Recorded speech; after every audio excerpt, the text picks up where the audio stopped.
Hola, how art thee? I'm most wondrous, thank it thee. What about thee? I'm valorous, thank it thee for asking.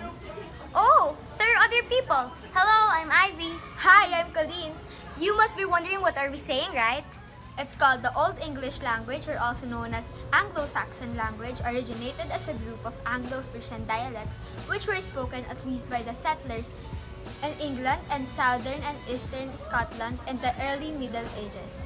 And today, we're going to tackle about the Anglo-Saxon language and basics on how to read it. Shall we start? Bring out your notebooks and get ready to take notes.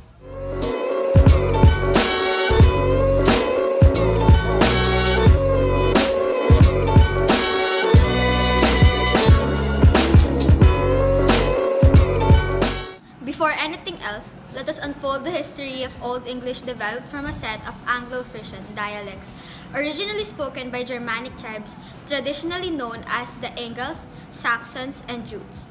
As Anglo-Saxons became dominant in England, their language replaced the languages of Roman Britain, Common Brittonic, a Celtic language, and Latin, brought to Britain by Roman invasion.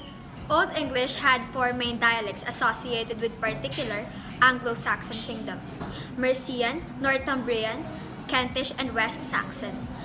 It was West Saxon that formed the basis for the literary standard for the later Old English period, although the dominant forms of Middle and Modern English would develop mainly from Mercian. The speech of eastern and northern parts of England was subject to strong Old Norse influence due to Scandinavian rule and settlement beginning in 9th century.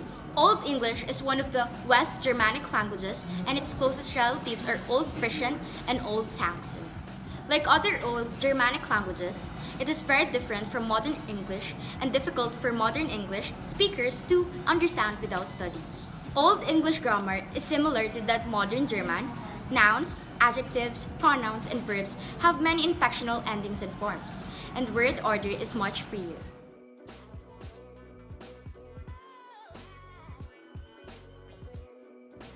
This is how we write the vowels in OE. A as in modern English father. AE called ash is not in use today, pronounced AE as in modern English cat. E as in modern English bet, when following C, G, or SC is silent.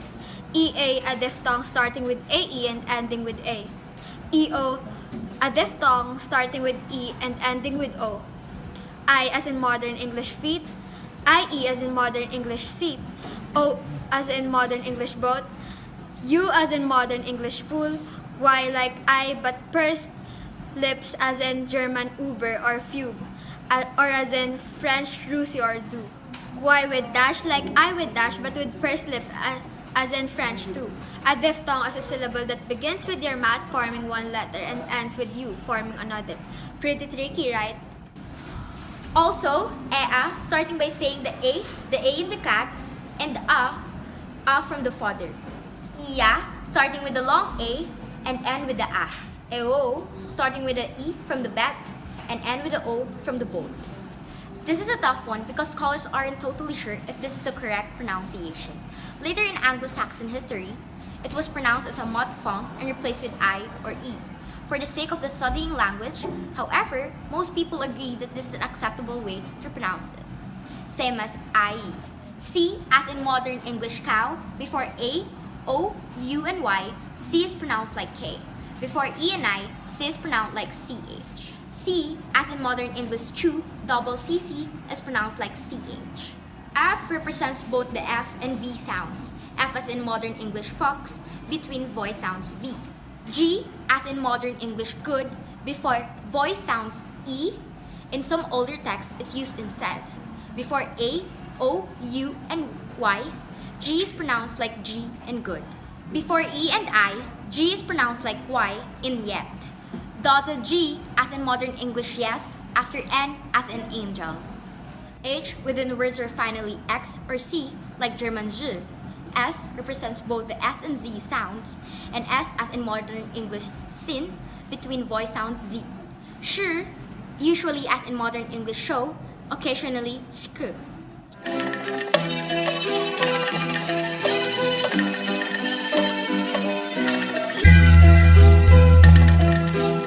There are structures and ways on how to pronounce it. There are lets. Syllables with macrons, the little lines over the letter, are pronounced as long. Double consonants are also pronounced as long. Every consonant is pronounced, so if there are two Ds, say H1. Some texts use accents instead of macrons to denote the length. This isn't usually a good idea because it gets confusing. So stick with macrons. Accents are for stress. Stress. First syllable is always stressed. Prepositional prefixes in nouns and adjectives are stressed. Verbs and adverbs are not. In those cases, the second syllable, the one directly after the prefix, is stressed. Compound words have two stresses, one for each part of the word. There are also voiceless vowels or soundless vowels.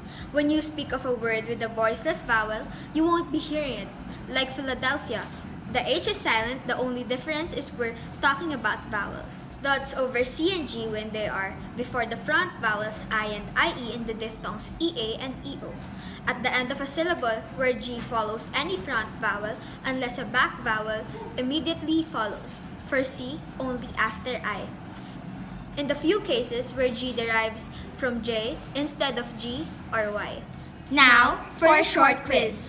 Where did the Old English originated? What do you call a word with a silent vowel? How many stress does a compound word have? Complete the sentence. The first syllable is always. What is a diphthong? How many did you get? Share it with your friends and thank you for watching. Subscribe!